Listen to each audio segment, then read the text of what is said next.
Okay, gentlemen, you are live. Good afternoon, everybody. Would you please rise for the Pledge of Allegiance? I pledge allegiance to the flag of the United States of America and to the republic for which it stands, one nation, under God, indivisible, with liberty and justice for all. All right, well, welcome to the workshop. And first thing we have on our agenda today is our Fairgrounds manager with questions on the suppression system. Come on forward, gentlemen. We have an insurance agent and we also have Cooper Fire.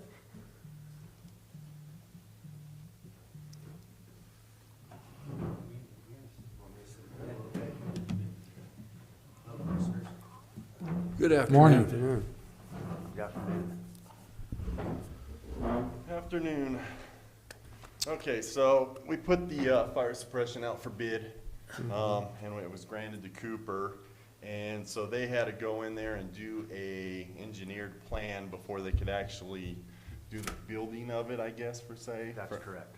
And then we did run into some issues after this all got engineered. So I'm gonna turn it over to Rick here, and he's gonna kind of go over what our issues were and then what our possible solutions are on top of that. So. Yep, you bet. So I'll jump right in. So we've got to produce drawings to submit a permit. And in measuring the system, we discovered that the heads are overspaced. They're too far apart. Furthermore, this system was installed originally as what's known as a pipe scheduled system. And the piping scheme is too small to facilitate the spacing of the heads with the water supply that we have. So long story short, the arena cannot be the original scope of work, which was to replace sprinkler heads and replace hangers. That can't be done and have a compliant system. We have done some preliminary work. It will require a fire pump, 500 gallons a minute at 80 PSI, and a complete repipe of the arena in order to make that system compliant. Justin directed us to look into what could we do about the east side, which are the meeting rooms, the kitchen. There was an archery room and an oil storage. We have found a scenario that will work with the water supply. Again, the designer found a couple of things that weren't identified in the original statement of work. Probably most notably, there's no backflow preventer on the system. That needs to be added because the sprinkler system's connected to the domestic water. Right. So we need a backflow to prevent that. And then above what's now the archery room and oil storage, that's wood framing.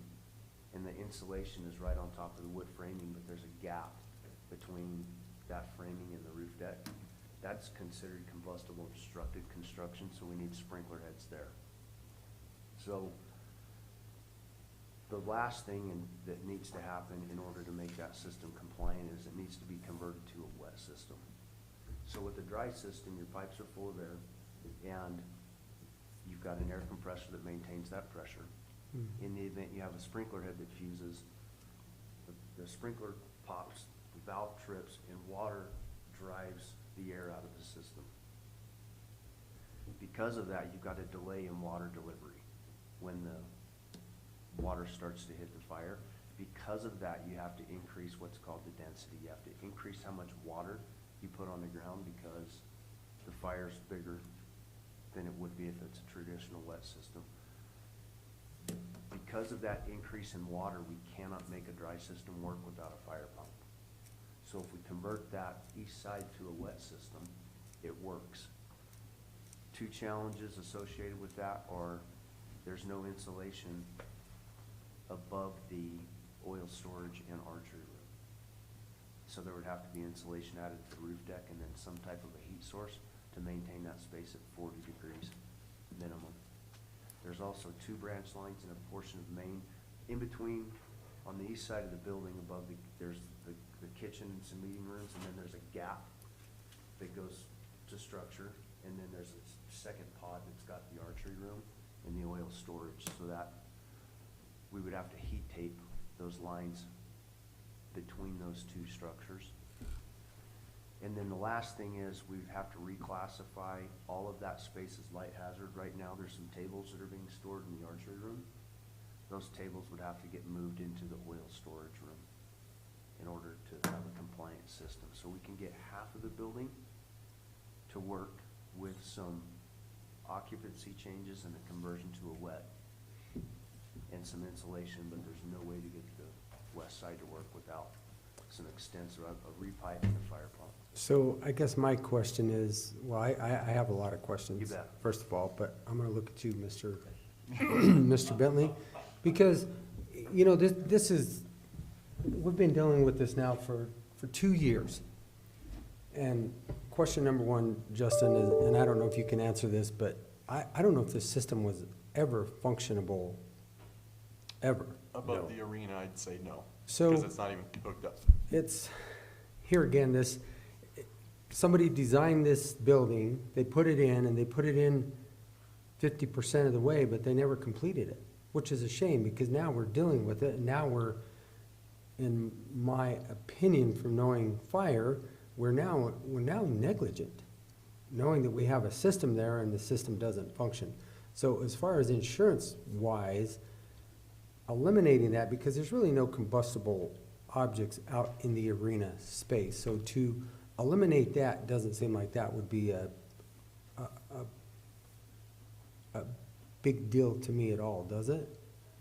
Because there's nothing out there. There's nothing stored. There's no high pile storage out there. There never is. You know, mostly we have dirt, water, and occasionally you've got vendors out there with tables and chairs and, but they're not high. We're usually 10 Yeah. feet off the ground max, and that would be a few curtains. Right. So to eliminate that, I think I will go with your first recommendation. You can eliminate the whole the arena area. the arena. Okay. So we don't have to do that to mess with that at all. And I'm not sure why it was, Are there any consequences one way or the other on that, Bentley? Is it gonna cause a slight increase in premium? Like, what is everything we need to know from your perspective? No, and I was talking to Justin about that. Right now, the current property insurance carrier has no recommendation for that system.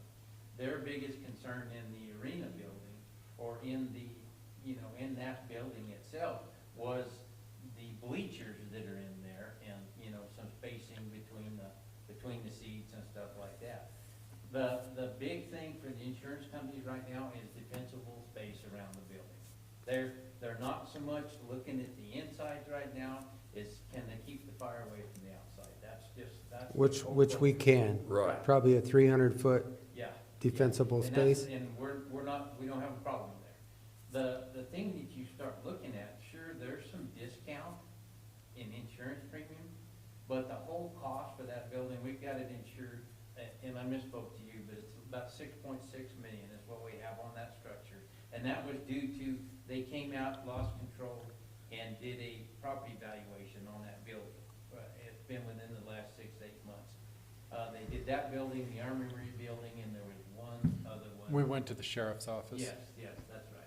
And so when we look at that and then translate that back to premium, we're probably paying somewhere around $11,000 a year for that building, for coverage.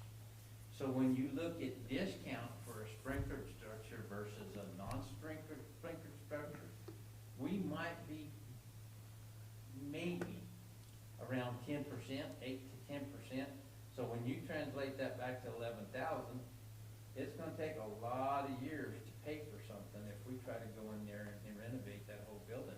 I can't see that, and the insurance company's not demanding that or pushing for that, I guarantee you. From the other side of it, what you're talking about, that side of the building, probably the worst part of it, or the most, what do I wanna say? That's where all the vulnerable. occupancy, Right. yeah, is And, gonna be. So, it would help it, but you're not gonna see a credit because your whole building's not sprinkled, but it's kind of where you're at with it. But from the insurance side of it, we're fine with that building out there. That's the property side. What about the liability side? Doesn't even come into play. Okay. Yeah, if we've got what we've got there, but, they've already looked at that, there's not a question, it's just, And, you know, there's nothing feasible about that. And one thing that Justin was talking to me about, you know, you can't get the supply out there. The water is not, you know. it's Yeah, just- the pressure's Yeah. not there, and No. I don't think the volume Yeah, is it's either. just- That's why we need to. farm. But I was we're gonna say fine. it's, In all aspects, we're fine. Whatever you guys do out there, we'll be fine with. The only Okay. thing I would, maybe recommend would talk to the fire department, whoever has the building code, the occupancy load, and get their approval to eliminate that. Some fire departments are pragmatic and will understand the situation, and some of them are hardline, and I'm not sure who's got jurisdiction or how they would feel about it, but that's something I'd recommend.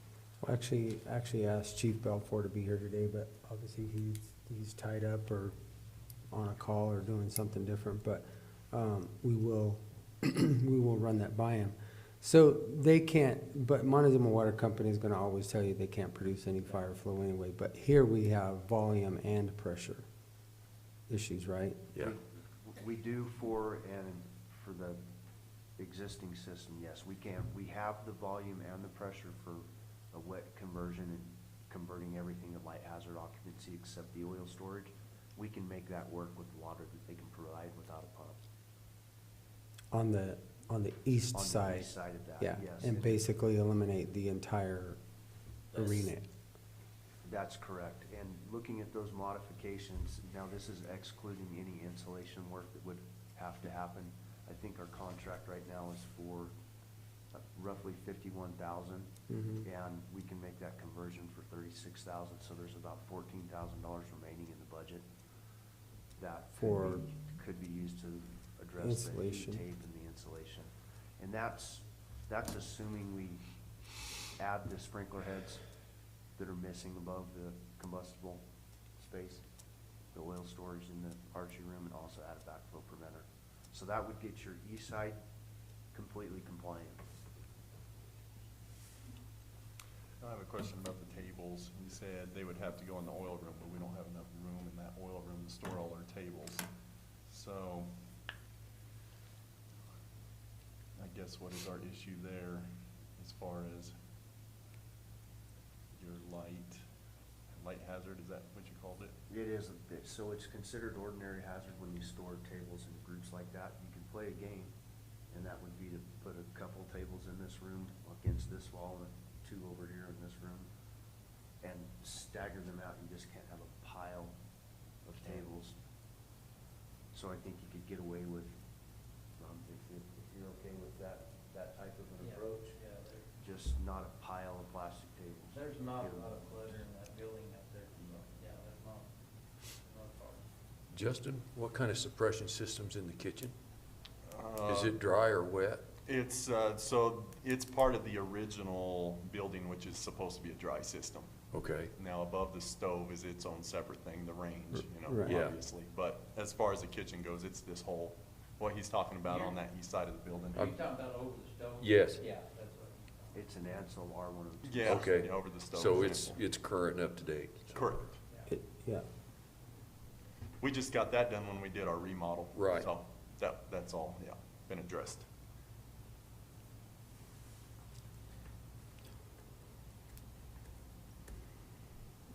so then, really, you're saying from what they've looked at, the defensible space on the exterior is all they care about right now from That a and the wildfire? bleachers, yeah, they just wanna make sure people weren't falling through the gaps in the bleachers, you know, in the seats there. But as far as the building goes, They don't care one way or another. we're fine. Yeah, that, wasn't Okay. even mention of that when they did the loss control now. But it's just, Jim, it's just the time right now. Every insurance company out there is worried about wildfire. Yeah. And so their focus right now is the outside. Now, that may change in a couple years, you know, I don't know, but, right now, it's the outside, it's the wildfire issue, defensible space, yeah. And that's one reason we moved from Travelers insuring the property to Cincinnati Insurance Company, because Travelers was just adamant that that building, even the new courthouse building, were in, when they placed their map over everything, they were in what they call a wildfire hazard area that created a score. which was so, I mean, that argument went on for 30 days with them, and I finally just, and we moved on. I mean, that's just what it came down to, but it's the defensible space outside that's just really a key thing with it right now. Seeing that a lot in homeowners too. Yeah. They're really busting Same thing. people, yeah. Yeah, it is. Yeah. And if you've had any fires close to you, it just escalates the questions and the problem, I guarantee you. What is close? Yeah. The state of Yeah. Colorado? Like Gerald. Well, No, I'm just kidding. Yeah, pretty much the whole state. You know, because they throw this map over this thing and they put what they call a hazard score on it. And shoot, everything right up to city limits most of the time is gonna fall in that. It's just, I have this argument every day. I told the guy at Travelers, I was talking to their big regional western, whatever he was, when we ended up switching the county stuff around. I said, get on a plane, I'll buy your ticket. You fly down here and tell me that we cannot defend that courthouse out there. Well, that's a $9 million building. I said, I don't care. It's in the city limits. I said, if you're calling out a wildfire hazard, you might as well call the whole town wildfire hazard. He wouldn't come. Don't go I mean, giving them ideas. Yeah. Yeah. But So- anyway, so it is outside. The outside. basically, if I'm to draw a conclusion from the liability and the building standpoint, we have no issues right now. Right. It could change Oh, in a that's- year or two. yeah. So Eric, from you, there's no issues with dropping the east side, and the west side we can make compliant without any issues with what we have. However, if we don't have to spend that money this year, Yeah, if you wanna put the entire project off both sides yeah, until I a mean- future date, by all means, I mean, if, Yeah, you know, upstairs and up above up there, I'm not a big fan of heat tape, because I've seen heat I- tape I- Yeah. burn stuff up. you and I are on the same And- page, it's a. Then if you don't heat tape, you got a real possibility of lines freezing. Mhm. right, because it's a wet system. Yeah. Heat tape is not, I concur, I can't stand it. I suppose there could be a structure built between the two, up high, and allow some residual heat to pass through that. The issue is in the wintertime, there's really not a lot of, There's not a lot of there is residual no, heat. there is no coming. residual heat out there.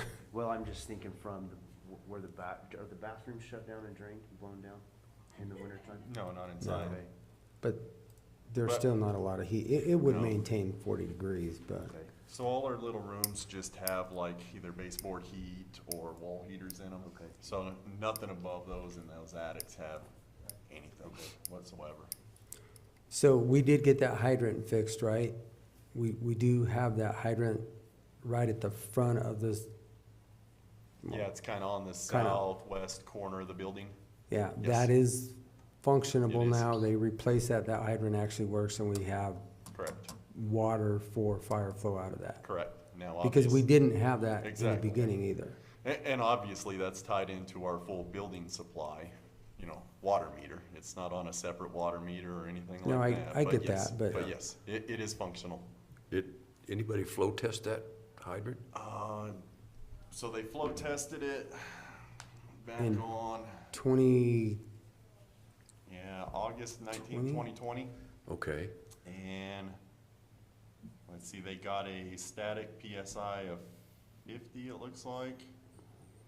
A residual PSI of 25. And, the flow is 292 gallon per minute. so that's on a 4-inch line. That's not a lot of flow. that's not a No. lot of flow. And then they got flow gallon per minute at 20 PSI is 322, so. And I know that was our big problem with the system. I think in order for your guys' system to work as is, they had to have like 1,250 Oh, yeah. gallon per minute at like Yeah. 700 PSI or Right. something, Yeah, correct? it exceeded, Yeah. what would So- need to make it work as if, with extended coverage heads, exceeds the working pressure of the fire sprinkler Yep. system. So, But I think the water company committed to, They committed to 500 Mhm. gallon per minute at a static of 60. Or a static of 100 and a residual of 50 or 60, Mhm. yes. They committed to 100 PSI out there on static, Mhm. that far out? You know, at 500 gallons That per thing, minute. that thing's looped around. Is it looped? Well, see, they come down from by the VOTEC, come all the Okay. way down, looped into that thing. Okay, They I hooked thought that it was together. dead-ended out. I think the issue is that they tied it all back into the old lines, which are probably ran off of 4-inch lines instead of 6 or 8s. That new line that's coming down is an 8-inch, Yeah. which is pretty typical 8-inch, Yeah. 8-inch feeder line like that. Do you know what size that line is coming in from the road out there, Justin? No, 'Cause not off the top of my head. I 'cause think it's before- 8. Before, we had a lot of trouble out there because that line come up there and just dead ended. Mhm. We were the only thing coming off of it. And they had a lot of pressure on that line, and it caused So maybe some 6. problems. Gotcha. Then when they looped that thing around there, I can't imagine they can't supply more volume than that. Yeah, that seemed pretty And that's low, all they would but- come back at it, and they said that was max, so. Yeah. But yes, I do believe it's 8-inch out at the road, and I think our meter is 6, where it comes into the fairgrounds. 4, 6, might be 4. I'll bet it's 4. Yeah, I think it is 4. I'll bet it's 4, and that's where your restriction Yep. is. Okay. Any other questions? Not right now. I just, Yeah. for the life of me, I can't understand why it wasn't put in properly the first time. And When did they put it in, remember? I think it was original. When they built it. When they Yeah, built the it? 1980, Been 80, there since I've been around. So that's the other 80 thing. something. Let's say we just do the east side, or the west side, the east East. side of the building. Right. Would we have to rip out the stuff on the west side? As far as the pipe, and, or is it, As far as we're concerned, no.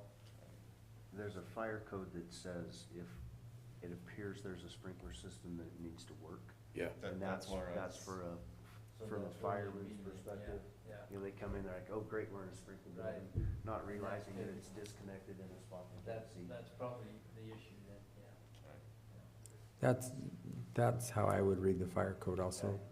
so if we end up just doing that side, we'd have to tear that out on the west side above the arena, I'm Yeah, assuming. but there's not a lot out there if you look at those heads. They're, Yeah, like you said, it's, piping, Yeah, Yeah. it'd come down pretty quick. yeah.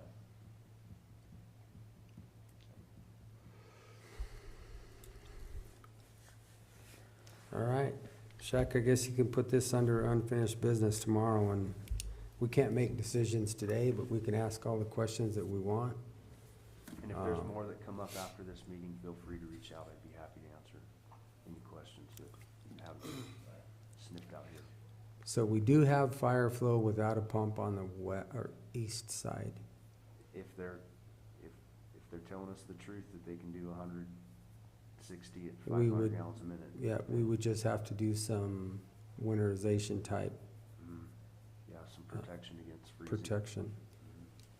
What about a glycol system? Could you use, because it does get cold out there. I We mean, could, unfortunately, they change, I guess we'd have to quantify how cold it gets.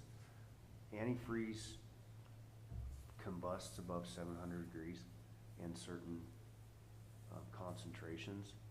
And back in the old days, we mixed it 50-50, which would take you down to -12. But they had some issues where some residential fires, actually the antifreeze hit a burning pan and caused a flash and blew some stuff up. So now there's a maximum concentration that you can buy. You're no longer allowed to mix it yourself. It has to come from somebody else. And the freeze protections is, I wanna think it's a little bit above 0. I'd have to look into it, but if you think that space would stay above 0, then converting it to a glycol would work.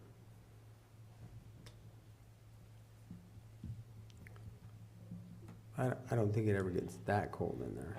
Yeah, I wouldn't say it gets that. There would have to be a really hard cold freeze combined with a failure of our heat. It would have to be a perfect storm. In I'm a not couple saying of it couldn't days. happen, but it would have to be some real particular circumstances. Yeah, I mean, generally, the building doesn't get under 40, you know, for the most part, so I can't see those rooms getting down to 0, you know, if the building's at least around 40, so. Yeah. Well, and a lot of the stuff in question's at the roof deck, and that's gonna be the warmest part of the building. Mhm. Didn't some of this arise from the question of having concerts out there, that we had to have a suppression system? I'm just fishing, but, Yeah, I don't recall that. Of course, Okay. I know it'd be hard to do concerts in the indoor just because you're sitting in a tin can. right. But yeah, I don't know. I don't recall that. I think all the concerts now in the last decade have historically all been outside, and it's during Yeah, good weather periods. Yeah, I so mean, we- it's like We tried one May last to year. October. We tried one last year during the rodeo, and that was pretty bad, wasn't it? Oh, yeah, yeah. And it was loud in there. It was very loud in Yeah, there. it Okay. was Yeah. That was the first and last deal there. Yeah. So anybody that kind of asks about doing concerts on the indoor arena, I kind of persuade them to the outdoor arena. You know, Yeah. that's the better place to do it. Unless we do something Okay. drastic to that building, so. that's all the questions I can All- think of. yeah. Okay, feel free if something else comes up. Sure All right. appreciate it. We'll have Yep. Justin get back to you tomorrow after we make a decision. Okay, All right, thank you, Eric. all right, very good.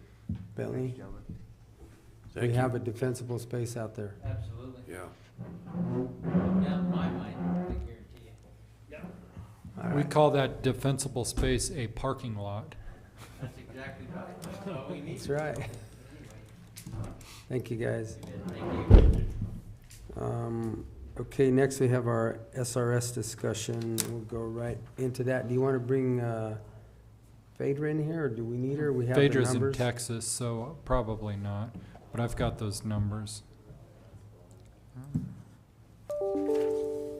190 something, you said. 197,702.31. So,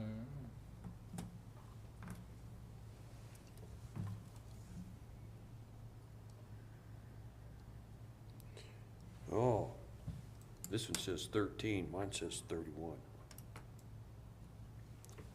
So 50% of that is what we get to talk about. that's correct, commissioners, and, just so everybody's on the same page, we receive, payment in lieu of taxes, we get 2 dispersions. This, PILT is specifically, for SRS, and we have to give a minimum to the school districts and to Road and Bridge of 25%. So we have to give the school districts $47,693. Also, we have to give that same amount to Road and Bridge. The other 50% that's remaining, you guys can use that to either go towards school districts or Road and Bridge. And so historically, every year I've been here and every year Melissa was here, that additional amount went to the school districts, and then we just take that and divide it by enrollment numbers. So, but it is always up to the commission's discretion, and so kind of need some guidance or to have the discussions on what your thoughts are for the year. Well, I'll be the first one to talk, and I know that we're gonna have this conversation when we meet board to board with the city of Cortez, but this came up, Kent, at least with you and I, Gerald, you weren't here, but, County Road. What, is that 8.7th 23? Street? Or the airport road, what is that? F. Well, Anyway, whatever it turns into right there, that little 3/4 of a mile, specifically after we just got the notification that we will have Denver Air coming back into this. For the first time ever, because it's only gonna be the 50%. The others, obviously, we have to give to them, but with the money that Rob has set aside for Road impact fees? road impact fees, if we can take this money also and put into that, and if we can ask maybe a contribution from the city again, maybe we can get that road done this year, and then we have that taken care of, that little stretch, G Road taken care of. And Yeah. you're just talking about 23 until it becomes F. You don't want Cor- to, well, you don't want to right. do all of F, but to the airport, to where it's, to where it turns to. to where it turns to gravel. So basically just past the parking lot, I believe. If you look at the dotted line, that's probably where it turns. Because if you do it all the way out here, they're gonna No. accuse the commissioner of getting his road paved. That's not what I'm not representing that at all. I'm saying to that parking lot. Because if we don't do something with that stretch of road, we're gonna lose it. And this is other funds. that- Hopefully, we're gonna increase traffic on this road with the number of boardings. Correct. And it's like you said, Shaq, one time, it's the first thing you see, and if you're dodging, potholes all day long, it's just, that's my 2 cents. This year, I would like to see it. And I realize we're not gonna make decisions today. We can put this under unfinished business tomorrow. But it gets us farther down the road to getting that road repaired. This is what Rob gave us for his thoughts on that. Correct. So he's got 58,000 from road impact fees, Mhm. and then, let's see, this could give us another 148, so that would be, 200,000 if the city was interested in splitting. What did I do with that? Who's running this computer? That'd almost make it a 50-50 split, wouldn't it, at 512? Yeah.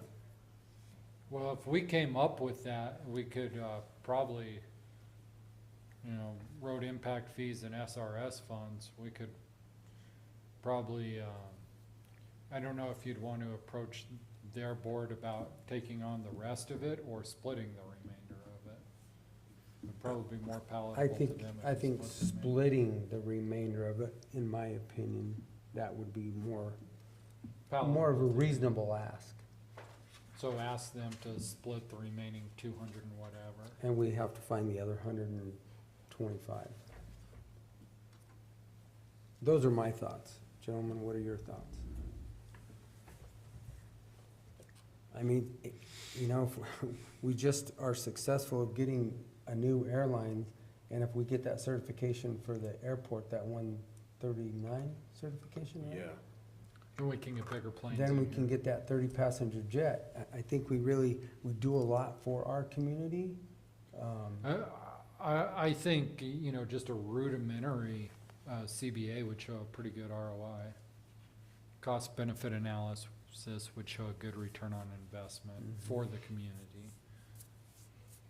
Why does government have so many danged acronyms?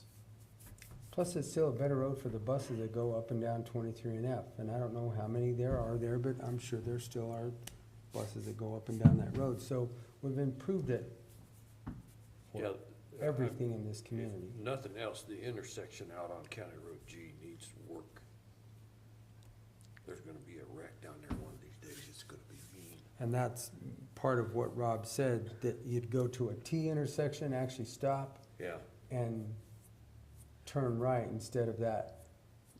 Everybody thinks that's an acceleration lane when they It's come out of the not. airport, Yeah. and they don't stop. It They just turns come you- out there and they think that's their lane, Yeah. and that's an acceleration lane, and it's not. No, it puts you right in the lane. It puts you right in the So- lane of traffic coming up the road. It's a safety issue, and I know it's been there, gosh, forever. Well, it was redone to have that, it used to be a T intersection at one time. And then it was redone to have that curve where you come out, but when it came out, like Gerald said, it turns it into, right into the lane of traffic. It doesn't give you an acceleration lane. So we would eliminate that, go Yeah. to a T intersection where you actually have to stop to look to the west to see who's Be coming. better. Not only that, but I've been coming out of there and people coming in that. Yeah. Actually, people think that's, They just cut across and go in that way. They don't wanna go down to that T, they would just cut across and come in that way. Gotcha. So they come Would- right would- at you. That's Would you kinda what gentlemen I- consider a roundabout there? I would not. The roundabout other, what? the other thing that I can say, I'm just kidding. well, I already said it, if we have this and we can ask for 50% of the other, that leaves us very little that we've gotta come up with. Yeah. You know what else we could propose to the city is we'll improve the road if they put in the median. You stink. Any other thoughts on this one, guys?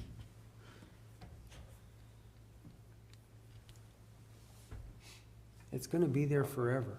I mean, the road hasn't been touched in forever. This gives us a 3.5-inch mat. Hopefully, we're good for another 20 years, Yeah. 25 years. I would hope so.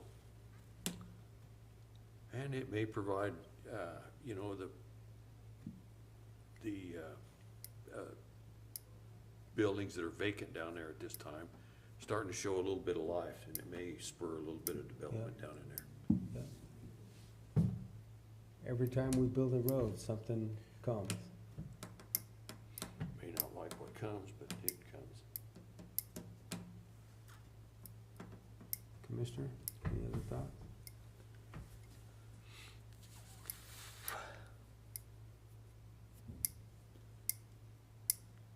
So we're gonna have about, how much was that? With He's the got 58. SRS of our 50% 100. discretion and the 25% that we give to Road and Bridge. So we basically take 75% of that. So basically, the 143 on the left plus So the we got about 47, 200. so it'll be not quite 200. About, yeah, close to 200. Yeah, that'd come out to 201. So that's almost half of it. And if we ask the city, which is palatable, I mean, I think it's fair to ask for half of the remainder, and then we go from there. So what could be done tomorrow is you could assert that you're going to give 25% to the school districts, 75% to Road and Bridge. Once you've made that decision, though, the money will go to Road and Bridge. You'll have to decide later when you have the discussion with the Cortez City Council, whether you wanna do that this year, because they're gonna chip in and help, or if you're gonna need to hold that money over till next year, if they won't come in and help. Or if you're just gonna do the whole thing if they won't come in and help. Well, I think we set it aside right now until we have the conversation with them. We're gonna meet tonight with Dolores, Wednesday night with Mankus and Cortez TBD. still. I mean, you might just shoot them an email just to say, hey, this is kind of what we're thinking. I don't know if it's on their radar or not, but I know that we asked Drew last year. Yeah. So with, And it's a new council now. I think we're trying to work for everything for the airport together to get things back up to speed down there. Well, where it needs to whatever be. benefits that airport will ultimately benefit the whole community. Correct. So I would say let's still try and get it done this year. We just have to work on Talking to the city. talking to the city. If they can't do it, then we may have to hold it over just for the simple fact that we don't have the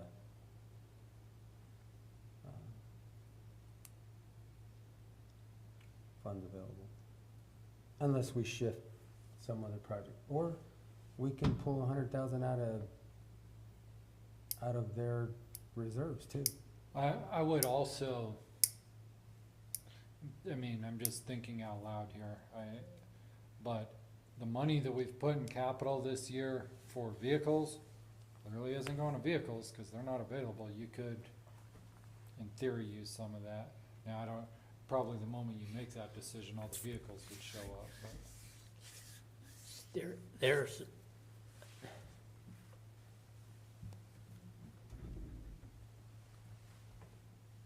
There's no consequence to us putting all of that in Road and Bridge. No, you have to either put it in Road and Bridge or schools. That's all the statute will allow. It's either, Well, I know it was either or, but I thought there was something in there that, 25% has to go to the schools. yeah. Yeah. For some reason, I was thinking back whenever we first started doing that the reason we gave more of it to schools because Let me pull up the statute, hang on, we can how, take a I look can't at it. remember. we've had that It almost seemed like discussion We had several that times. discussion. there was some consequence that if you did, with the other 50%, if you did, I was thinking there's some consequence of not going to the school with it, but there may not be. Not the way that it was expressed to us from, well, it wasn't Ian. Well, yeah, it was Ian. It was John. It was John. Well, it was right in the transition, so we probably heard it from both of them.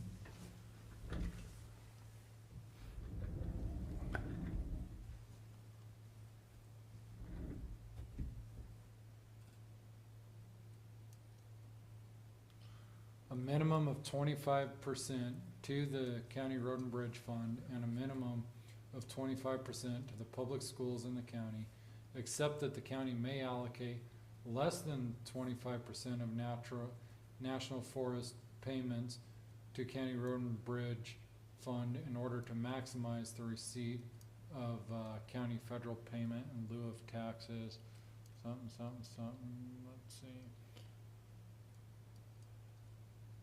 The allocation of the remaining 50% of national forest shall be determined pursuant to the provisions of paragraph B of this.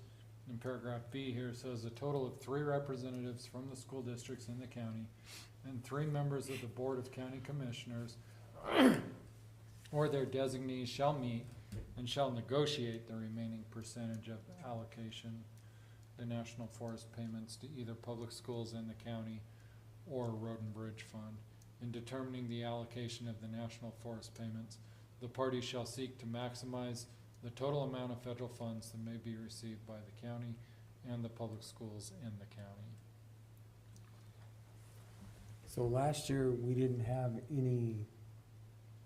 Last year was supposed to be the last year of this, Correct. and then now they it's extended it 2 more years. 2 more years, so, you know. But, you know, the last few years, we've brought in every year the different Which we can still bring superintendents. in. Well, it says that we need to have Yeah. this discussion, but ultimately, they don't get a vote on it, you get the vote. Correct.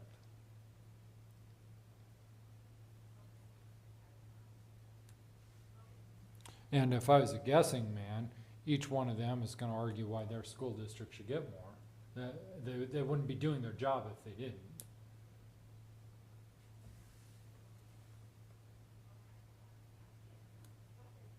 So if you want to invite them in next week, And then next week will be at CCI.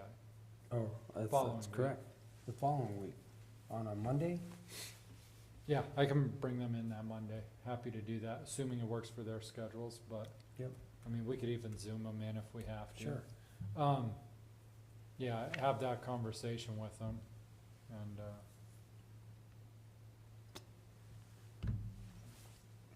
Sounds good. Any other questions on that? Probably ought to run this by Ian one more I hope he doesn't choke on a wave, but he's in Hawaii. time. Oh, he's in Hawaii. Yeah, That's right.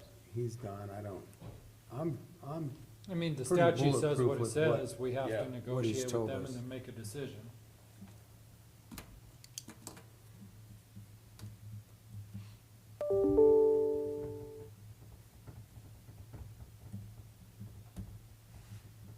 Now, you guys are talking about redoing that intersection there, we probably better bring Rob into this discussion, cause I don't think his plan included redoing the intersection, it does. does it? Yeah, Okay. he said something. Says it Yeah. right on the, if you look at the bottom of his page there, his handwritten notes, Okay, yeah, straighten access to Road G.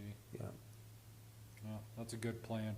I'm still gonna pull for a roundabout. Since there's not four, maybe we could just do a semicircle. Okay. I think there is a roundabout. You go all the way down 23 to F, and then you hit 21 and Eventually you come come back to around. G. Yeah. Yeah, Is it- eventually you come around. That's a roundabout. No, let's not do that. No, for all you out there, we are not considering a roundabout. Okay. All right, and then, Can you that's all I also- have. Go ahead. Can you also get a better than TBD with the city council? Yep. And then, I had a call from the sheriff today. He wanted to get on to the end of the agenda today. So I don't know how long you wanna hang out on YouTube waiting for that. We do say on the agenda we'll address other items as they come up. We could take a brief time out. Okay, well, let's take a pause until the sheriff shows up. It's 2:16 right now, and we'll give the sheriff a little bit of time, and if he shows up, we'll look at that We've got a step plan with the sheriff, and then at 3:30, we'll have a meeting with Montrose County Commissioners.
Okay, we're live again.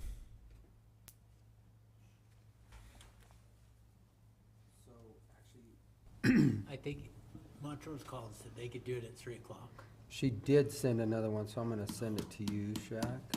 Okay. I guess we'll go back off till the sheriff comes back again.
That stuff. I don't know where I wanna put it. Put in your office. Put dumpsters. I got the little office. My office is smaller than one of those jail cells. You said give me the worst. I did. Good afternoon, Sue, Keith, Roger. Hang on, let me log back out and log back into this meeting real quick. I don't know why we're not on the right camera. The media storage. Yeah. Sheriff, what'd you do to it? Everything was working fine with the IT stuff till you got here. Did you already jump on your computer? You infect everything? Oh. Contaminated it?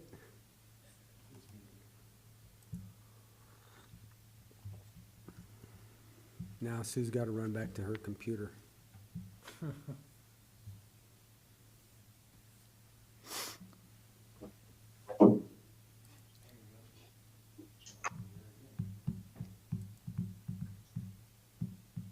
There we go. I have a whole folder of. That should be a little gooder. Hello, everybody. Very waving, I recognize his vest. You guys look a long way away. How you doing? We're great. We are a long way away, about 180 miles. So why don't we start with you guys just giving us a brief of your understanding of what is in the NCA now, because I think we're at the point where we're just gonna hang on with you guys, but what you told me this morning about the mining extraction, Jim, could you just kind of review that, or Shaq, or whoever has the information? So I'll give you a brief synopsis, Sue, from what I understand, and then like I said, since Commissioner Copenhaver to my left here has come on board, he's kind of our water guru, so he's taken it, he's been to the last few meetings, but the last meeting that we had with Dolores County, there was still some language hiccups that they had as far as the language and the determination of what it meant or didn't mean as far as unreasonably diminished. So for us, the land use part of it, specifically on the lower Dolores. Who's messing with you guys? Can you guys speak right into the microphone? We're having a hard time hearing. Can they hear better from you, Shaq? Try right into your mic. Is that better, Sue? Yeah. Yeah, I guess one of the things that we're concerned about, my concern, this is Keith Caddy, is mineral extraction. The extraction and the mining, everything down below the dam, as far as land use is protected for agriculture, for grazing, everything down there is protected as far as land use for us. Now, from the Okay, because I knew years and years ago, I went down the canyon down through there, and there was mining claims through there. I just wanted to make sure those were protected, and also the grazing permits and the water for the irrigation for Dolores and Montezuma County. Other than that, I'm good with it. I just wanted to make sure that stuff was protected. Yeah, as far as we can read it, that is protected. Like I told Sue earlier, the DWCD wrote a letter, their attorney wrote a letter, and it was basically a neutral letter. It was not in opposition and it was not in favor of, because their bigger concerns are the upstream above the dam as it relates to storage that may potentially develop in the future, and specifically Plateau Creek. Plateau Creek has been on the table from what I know, probably 40 years, and it's still never been developed just because it's not feasible at this point in time yet. Now, that doesn't mean that it won't be at some point in time. Something to do with 40 years upstream. Can you repeat that? It's hard. We're having a hard time hearing you. I'm going to let Shaq see if he can do a better job from his mic. So, can you hear me any better than you could hear Jim? Yeah. Yes. Okay. So, what Chairman Candelaria was saying was that all the land use is protected. The only water rights that are giving Montezuma County any heartburn is there's a clause in there that says no upstream activities shall unreasonably diminish the flows in the lower Dolores River. That term unreasonably diminish hasn't been defined, but as far as they can tell, there's no downstream restrictions as it applies to either potable or irrigation water. Did I capture that correctly? My question would be the upstream, if there is a head gate and you are in a low water season and you put something in the river to get your shares up, get it in that ditch, would that negate you having any control over what went into that river to make sure that you got your head gate full? I didn't understand everything you said there about the head gate. You water diversion out for the canals and the ditches. So the question, Commissioner, was, is there anything in that unreasonably diminish that would require you to release so much that you couldn't have your head gates full enough for the irrigation needs of Montezuma County? Yeah, in other words, diminish the river flows. What I'm saying is, if you had a takeout of the river and you had to put, let's say, a small dike up to collect more water to go into the ditch, would that be considered diminishing the flows in the river? No, the way that thing is set up with the dam above there, what the original language that was in it was with the unreasonably diminished was only with large scale projects. If they would unreasonably diminish the the flow. Okay. Then it would cause it a lot more scrutiny than it would with anything else. All the small scale projects and stuff like that are supposed to be exempt from any of that. It was just supposed to be large scale That was one project. thing I was wondering about, is what they would consider, what is the definition of diminishing the flow? Yeah, but the problem that's come up now is, and we're having some issues and we're gonna have to have some discussions about, is actually Congress actually did set a precedent for what large-scale projects are, and it was like 30,000 acre feet or more. Well, they're having heartburn about that large of a project, because that's a pretty good-sized project.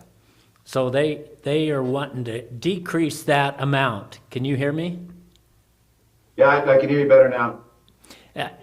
They're wanting to decrease that amount from that 30,000 acre feet down to some other smaller size than 30,000 acre feet, because that's basically what Congress said a large-scale project was 30,000 acre feet and up.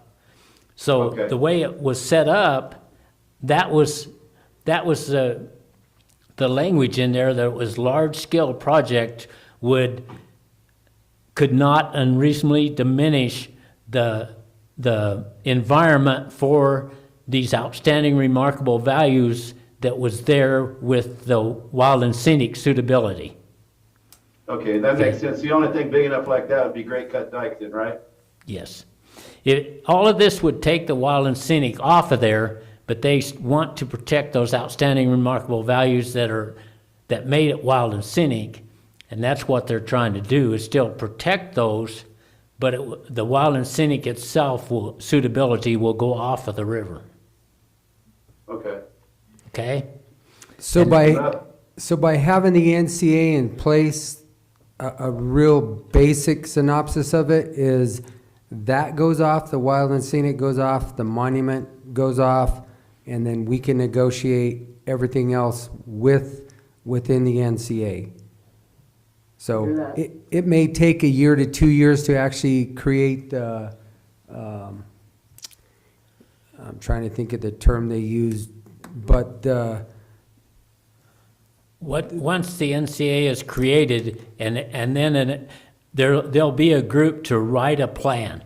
I mean, there'll be a group to write this plan for the NCA developed. And that has to be done, I think, within 2 to 3 years, that plan has to be done. But writing the plan for the NCA is going to, if we're not at the table, we're not going to be involved with that plan. What you talk about. So do you want addressing the extraction issue? Because Roger was concerned about that it would limit any mining or anything like that over in that area. we won't be limited to any mining and or extraction down in that valley or even across the river. So it leaves it open to what we have protected right now. And in Montezuma County, we only have about 7 miles below the dam before it hits Dolores County and then San Miguel County and then it hits Montrose County. Right. So it does protect that for us just because of the Kinder Morgan, which is our biggest extraction. There could be others potentially later, but it does protect that. So as far as the land use, it's protected very well. But what we gotta watch for is that they don't change the clean air standards. Because I don't trust these people. I don't know about you guys, but I've never trusted Bennett and his camp, not one bit. And they'll say one thing and then throw in a clean air standard. And, oh yeah, you can have it, but you can't violate this air standard. Or they make it so expensive, like they did on the power plants, that you can't afford to do it. And that's the concern I have with it. I don't trust them. Have you read all of these documents and understood them, that what it does to the clean air standard over there? As far as, are you talking about the uranium mining or? Any industry in that area, that whether they want to put up a processing plant or, you know, that's how they shut down our coal mines, is they used the Clean Air Standard and a thing called the Haze Act, HAZE. And they can put those same types of things into this.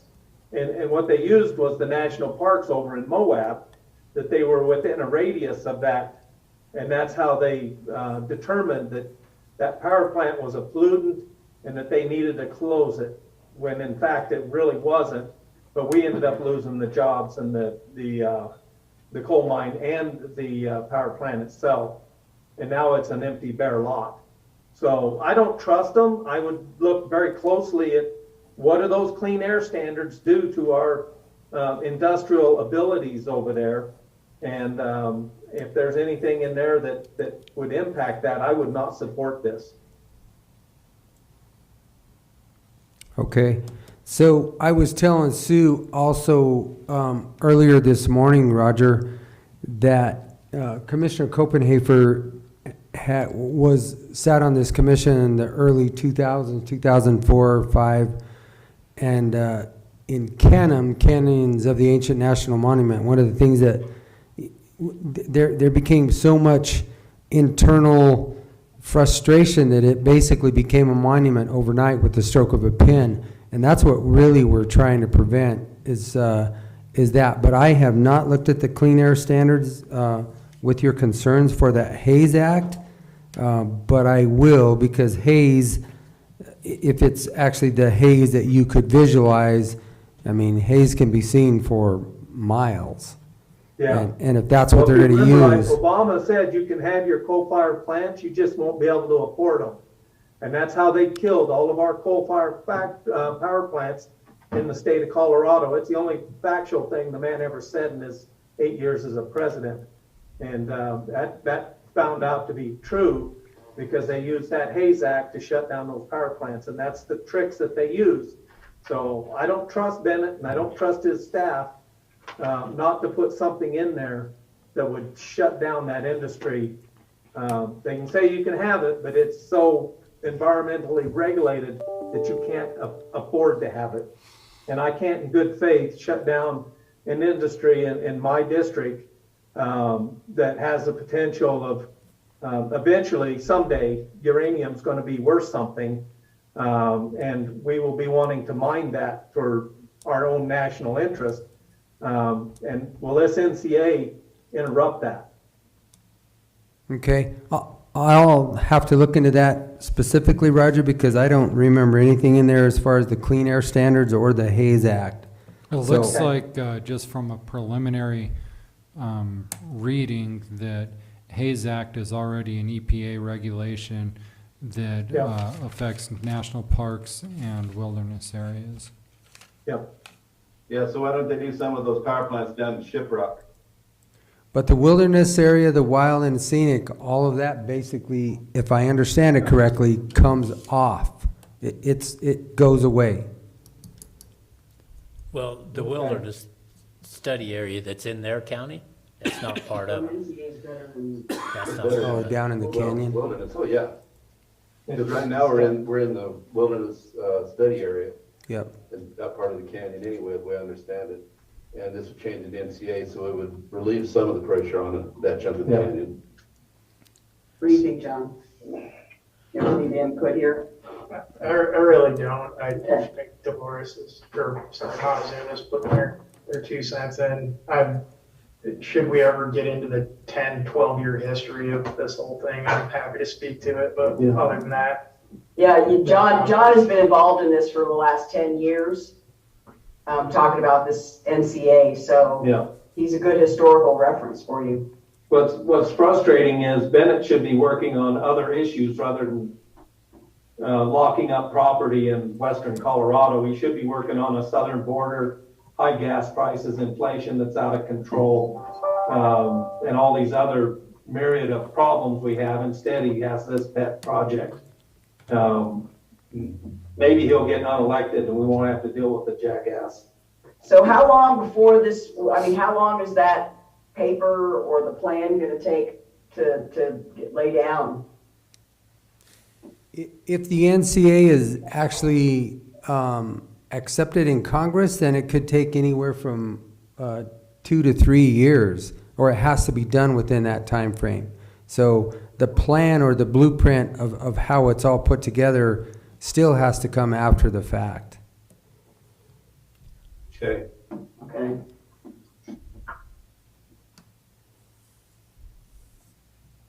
Yeah. Anything else? I think I'm satisfied with what you guys got going. Thanks for your time and input. You bet. Thank you, guys. Good to see you. We'll see you next week. See you, Yep. yep, everybody there. Thank Yep. you. Take care. Bye-bye. Word. Just like reading in the, Zoom out, huh? I'll look that up, but I don't remember seeing anything in there that referenced that. I don't either. Well, there's nothing down there. There's nothing down There's there. no industry down there. There's no nothing to be worried about. And I mean, really, there once is you get no- past There is no, Bradfield Bridge, there's nothing beyond that. well, there is nothing down through there, but there's not anything really on either side that creates any kind of problem like what their coal electric plant Coal, did. yeah, there's, and I there mean, probably, that's what caused the haze. I probably mean, never will be. So the haze that is gonna be down there would be caused from a wildfire. And that goes Or away. from the friggin' wind and dust. yeah. We're down, Alright. we're downwind of LA, Phoenix, and Las Vegas, so Yeah. that's where a lot of our haze comes from, is the big cities out there. Yeah, there was that. Okay, Sheriff, sorry. Thank you for bearing with us that. That's good. We actually had you ready to go at 2:15, so. Yeah, we were ready. Oh, wow. I'm late. For a very important date. All right, go ahead. You have the floor. All right. Since you, the proposed annual pay grade, as required by statute for our positions, turn that on, sorry. For the positions within the sheriff's office, starting salaries that's based off of where we were at from, last year's, change in the salaries, and then going from there.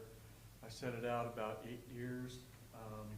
This is all based upon what we had talked about earlier about a pay per performance. I'm not a big fan of it, but at least it's some way that you can evaluate an employee at the sheriff's office, so that it's up to 1%. It could be anywhere below that as well.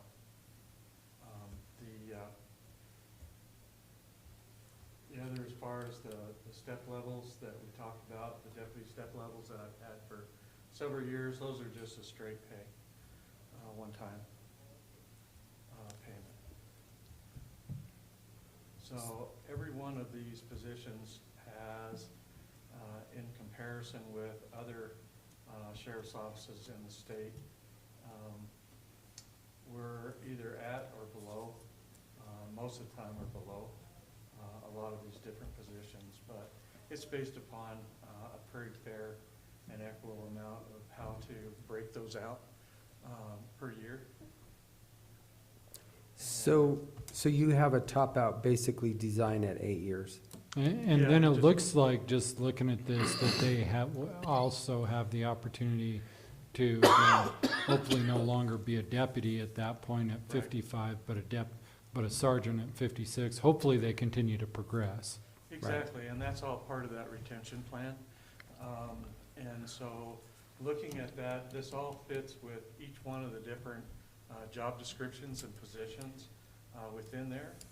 And it doesn't, there's different requirements for each one of these positions and whatnot, and different types of training and certifications that go with that. But that's not included with that, that's just part of it. And so it isn't anything additional to that. Does that make sense?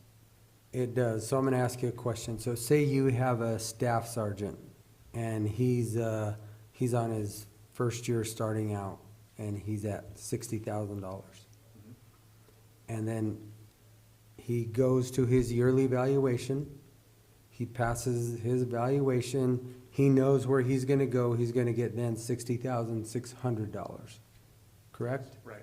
And then year two, he passes the evaluation and goes to 61,206. That's Now, up to that, yes.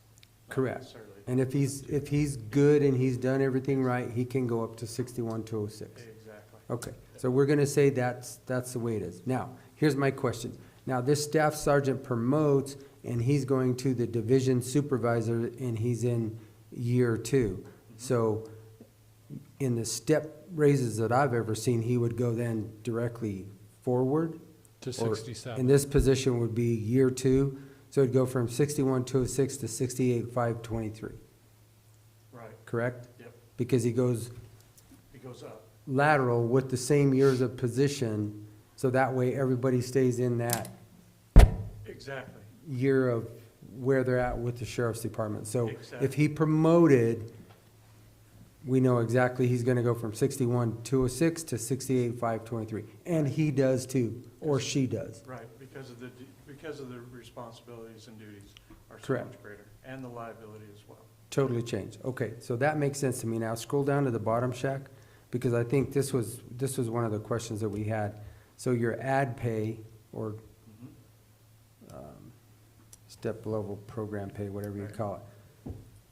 So this is a $300 one-time for level 1, 2, and 3. Right, So if they achieve level 1 in year 1, they get it's like a $3,000 ad pay. 300. generally it takes Arm. about a year and a half, $300. I'm sorry. And it's just a straight. one-time It's just a check, payment. it's just a one-time thing, Yep. yes, yeah, And if they get level 3 in year 5, it's a $500. right, check, that's it. Okay. It's not added to their annual salary. No, it's just a, That's what I was doing here it before, is. and it ended up being like cents, okay? So some things that just need to be clarified for the finance office moving forward is one that, this is, if, say you guys approve this plan, that it's with the understanding that if you also do a cost of living increase, say you give a 2% cost of living, the whole scale moves 2%. Right, correct. This is today. yes, this If- is just And, today. If the COLA is done, then every one of these numbers are gonna change by 2%. and if the Correct, I get it. commissioners vote that in whatever year, that there's not enough money to do a pay increase, then, It just stays the same. well, it stays the same, but then people don't make that step that year, correct? Well, because No, of their- step and COLA are two different things. Yeah, the step is different. Correct, I'm saying, Than the grade. if you give a COLA, then the whole scale shifts. But if there's a year where you say there's not enough to give raises, You still then get your not, step. no COLA either. Yeah, so if this is just me talking, so if you give the COLA, that entire sheet is Bracket gonna moves out shift. whatever the Right. percentage is. However, it's not, So fair you're to that committing to let them hit employee. the step every year, no matter if what they the county pass, finances are. if they pass Yes, No matter what the county finances are. the evaluation, I think the step, you have to. I You think have the to have step something raise set has out to there. be there, because then that's, Yeah, that's just my opinion. Okay, because just understand that other department heads are also working on step plans. And so when you vote on this, you're going to approve pay raises countywide. well, that's not what this is about, this is for the sheriff. and- No, well, right, I understand that you're presenting for the sheriff, but other department heads are also working on their steps. And I have no idea what those are. Not my concern. I understand that. Okay.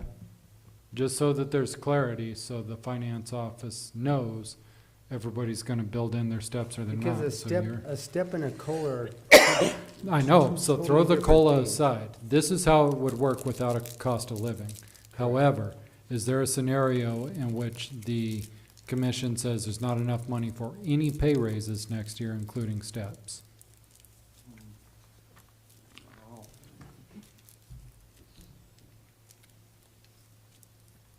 I understand that a COLA would move the entire thing.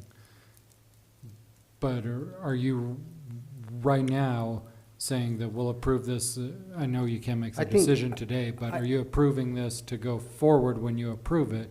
So that every year, regardless of what the revenue sources are, everybody gets their step at the Here's sheriff's just a office? decision that we have to make, and in my opinion, if we actively don't do the steps, we are going to defund the Correct, sheriff's department. you will. That's just because my everybody opinion, we else will take your defund it deputies. without even Everyone else will take your deputies, thinking you're about it, correct. and everybody else is gonna take it away. So in my opinion, even if we can't do the COLA, the chart stays the same, but if he's been here 2 years and now he's passed, I mean, he or she have passed everything, he still gets that step to year 3. Otherwise, we're gonna lose them. Yeah. I mean, in my opinion, we're gonna lose them faster than we're losing them now. we will. Yeah. What do you guys think? I think you're right. I think Oh, yeah.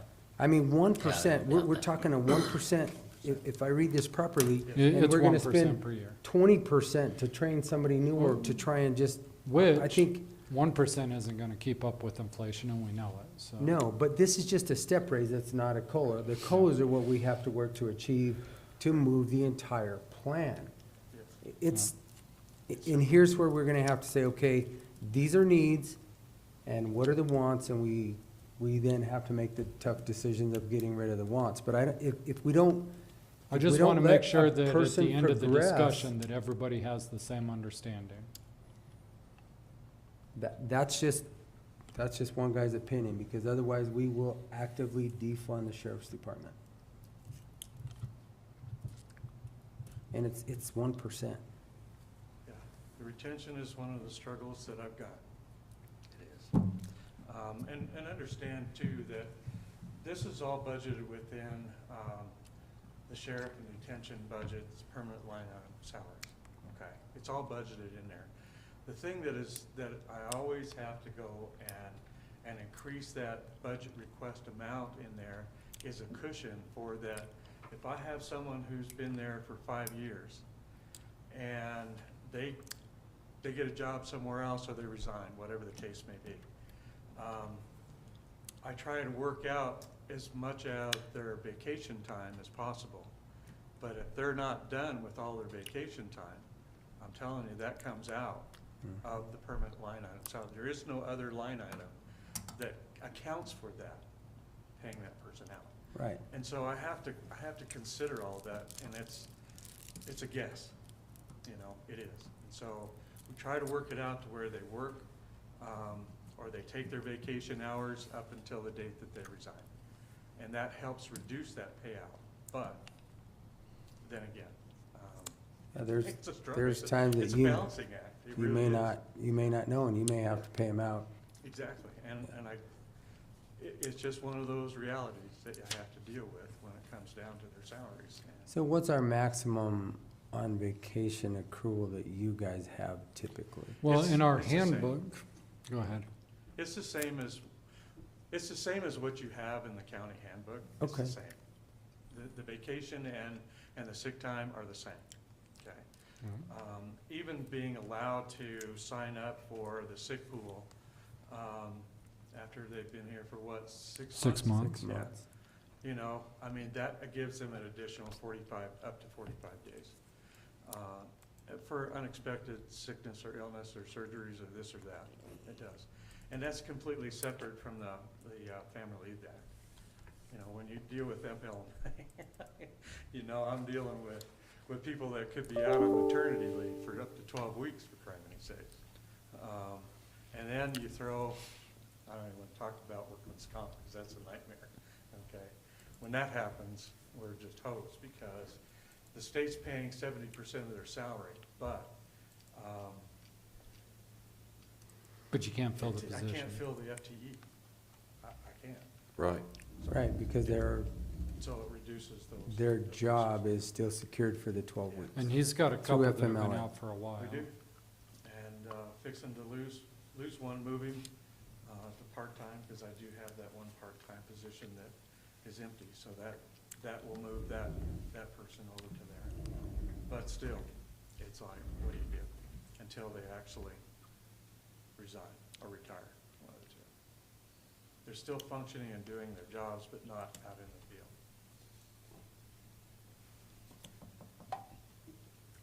So, yeah, it just really depends on their years, what Yeah. the accrual. Exactly. And that's written into the same sheriff's office policy, the same thing is in there. Yep. Okay.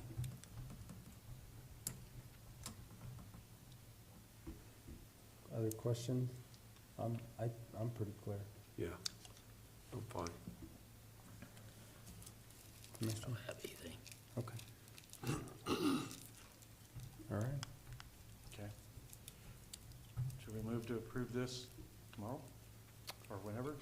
Because you can't make a decision now. I guess. No, we can only ask questions, discuss, There you go. whatever That's what we it's want about. to do. I would say Today? that you don't have to do it tomorrow, but you need to do it before you approve the budget. Yeah, Correct, that way you know how to build the budget. well, I don't want to slip Well- it through the crack either. I'd like to have something long before then so that I know where I'm headed at come budget time. Yeah. That's the thing. Right, because this is not going to come into play until next year anyway. Right. Yeah, So, so I don't, But he's gonna start working on his budget in July, yes. correct, so. right. So I don't see any reason why we can't do it tomorrow. I mean, we can just add this under unfinished business. Well, and with new hires and stuff, gotta understand, I gotta start them somewhere. Yeah, you're good. So- You gonna be here tomorrow? I will be. Okay. If you want me to, I'll be Well, here. I was gonna say, don't we have Fire a ban. fire ban coming up, Mhm. so. So if we could approve that tomorrow, that would help. I At least I just- know where I'm going. Just put it under unfinished business with the fire ban, Got it? and then we can make that decision tomorrow. Okay. Obviously, you know that today is just conversation. I know. And I Okay. didn't wanna burn up your Tuesdays. So that's why I did what I did last week. Yeah. So just to throw it. No, and this is why these workshops are like this, because we got all the time in the world, and we can take as much time as we want. Tomorrow, if we don't ask questions today, then it just takes up more time. Now, tomorrow, we can make a decision and move forward. All right. Okay, Okay. You can put me wherever you want on the agenda there, Sheriff. I would do them both under, well, we already have the fire ban under unfinished business, so I would say, looking at tomorrow's agenda, let me bring it up here.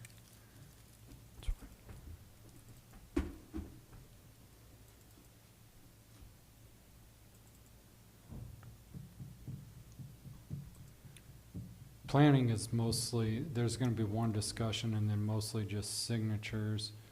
A liquor license renewal and then several department heads. Yeah, I would say probably if you're here by 11 o'clock would be fine. Okay. You don't need to come in at 9, nowhere near. All right. Okay. okay. I'll be there then. Thank you, gentlemen. I appreciate your time. Sheriff, Sir. do you know how to tell the gender of an ant? Is it like a bear? You have to roll it over? No. You just put it in water. If it sinks, it's a girl ant. But if it floats, it's boy ant. Okay, well, I'm not gonna respond to that just because I don't know what could come from this. But thanks anyway, Jack. Appreciate that, buddy. Anytime, Sheriff. Thank you, Sheriff. All right, gentlemen, that's all we have. We will, again, hit Dolores this evening for our board-to-board. They start at 5:30, so they have 2 things on their agenda, so if we hit their 5:45, we should probably be in good shape. Perfect. And then they also, it said that they would have something there for us to eat, so. All right, thank you all. Thank you.